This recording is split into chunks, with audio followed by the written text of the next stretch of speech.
I need to confirm something with you, Poppy. Confirm away. What can you tell us about this cassette tape? Is it yours? It belongs to Freya. She liked to have music playing while she was painting, you know. And do you know what kind of music is on this tape? No idea. Acid jazz? It's piano music. Sounds an awful lot like your music, to be honest. Sure it doesn't belong to you? Why are we even talking about this? Cassette tapes have been redundant for a good few years now. The tape was found at the crime scene. It was in the gramophone. It's not mine. I'd never own anything like that. Why not? Not my color.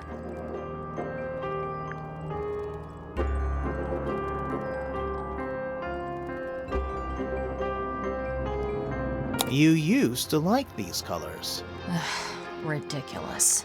We need a clue to compare with the cassette tape. Something that proves Poppy used to like these colors.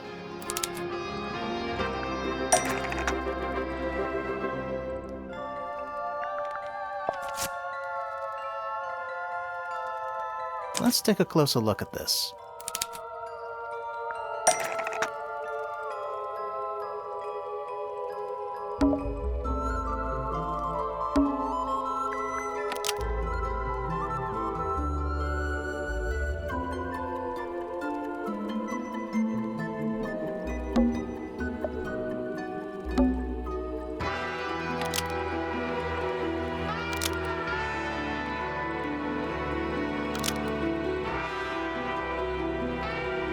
The pink cassette tape found at the crime scene matches the pink cassette player used by Poppy in this old photo. That is not me. Yeah, it is. I'll prove it.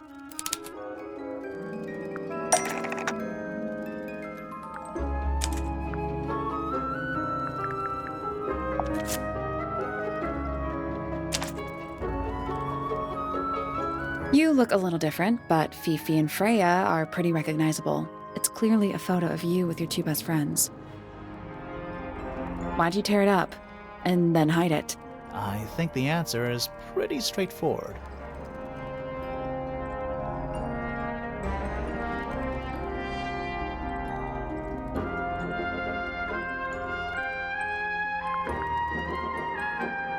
Poppy doesn't want to look like that anymore. That's it. Makes this whole thing seem kind of irrelevant. Maybe. It depends on the reason. The reason she doesn't want to look like that anymore? The passage of time is a powerful thing. Hold on. This means that pink cassette tape does belong to you, Poppy. It used to. I recorded some piano music onto it and gave it to Freya as a gift. Years ago. Freya could have easily been listening to this tape at the exact moment she was killed. There's gotta be a connection between the tape, the gramophone, and the murder. There's one other thing I want to know. How did it get that crack down the middle? I have no idea.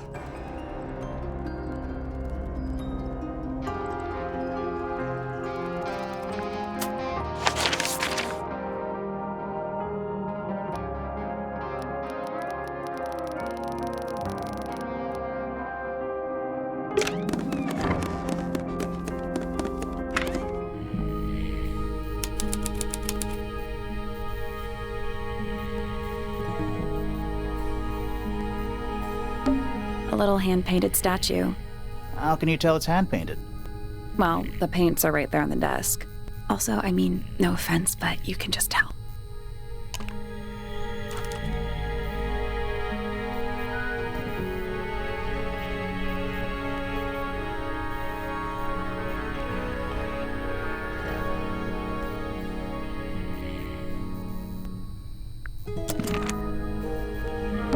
The entire room is made of wood. Oh, it's not just made of wood. I think it's the actual hull of a ship. What is it? He's an imp. What does he do? Well, if you tell too many lies, he appears at the end of your bed in the middle of the night. Oh. It's a barometer, but it's broken. I've never seen a barometer that wasn't broken.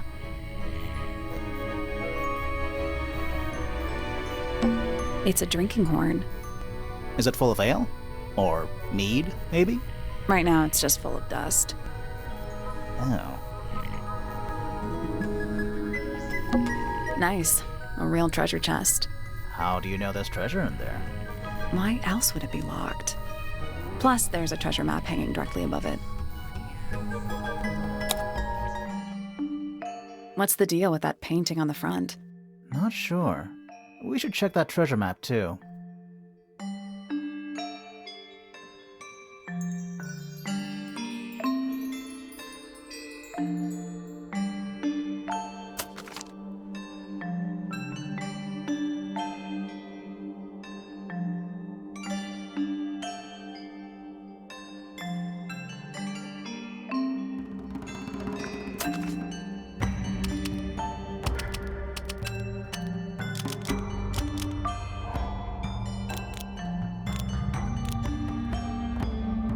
There we go. Perfect. What was in the box? More wooden models. These are a little different to the one on the desk.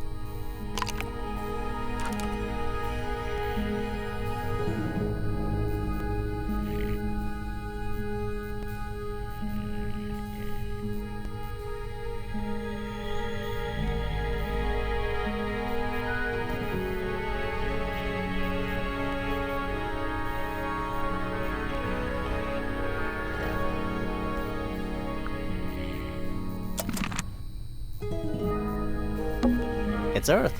If Earth was made of paper and gave off a gentle pink light. Puffer fish? Yes, it's also a lamp, for some reason.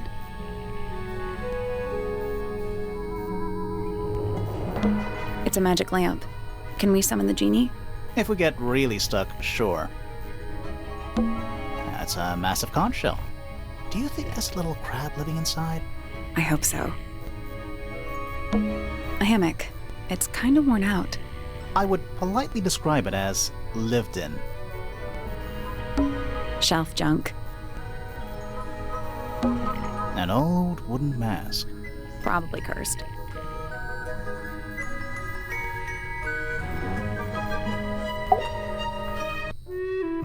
Sir? Can you hear me? I'm Private Detective Grimoire. I have some questions for you. Grimoire. Good mysterious name. I'd rather like it. Felix Fellow at your beck and call. And, this is my colleague, Sally. Yeah, that's a perfectly good name as well. Thanks. If you would, Mr. Fellow, we really need to ask you about the murder. Well, I must say I'm rather jealous of you two. Oh yeah? Why's that? Out here solving mysteries, exploring new places, uncovering secret rooms, hidden treasures. That's what life is all about. Secret rooms? Generally speaking, you know, that sort of thing. So, Felix, what exactly do you, do? Is it not obvious? I'm an explorer. Explorer/treasure hunter. Yes, well, best in the world. We're talking like curse statues, spike pits. It's a little more sophisticated than that. But I've certainly seen my share of danger, if that's what you're asking. And, if I may ask, when did you retire? You listen here. I may be between ventures right now, but it's simply not in my nature to stay in one place for too long. I go wherever the winds of destiny take me. Don't you live here with your wife and daughter? Yes, well, the Fellow family has certain loyalties, and with Flora the way she is... Nothing wrong with raising a family, Mr. Fellow. Don't misunderstand me. Fiona and Flora are my entire world. They are the greatest treasure of all. Uh-huh.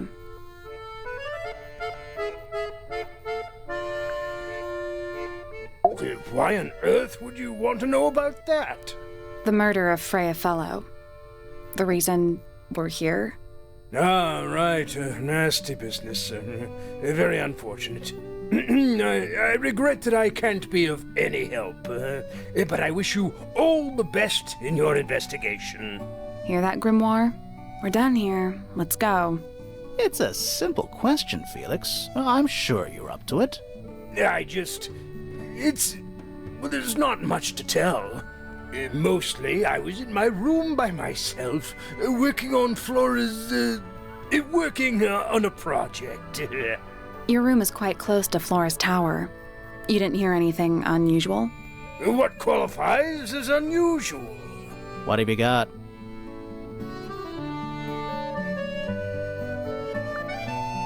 It was dusk. A feeling lingered in the air. Malevolent, perhaps. Uncertain, as life itself. Abridged version, please. Right, fine. I heard someone heading down the stairs, just outside my room.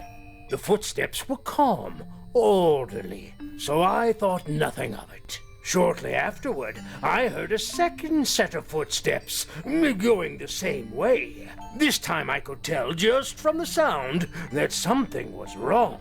So I looked out into the hallway. I got a glimpse of Poppy disappearing down the staircase to the floor below. Didn't know what to make of it, to be honest.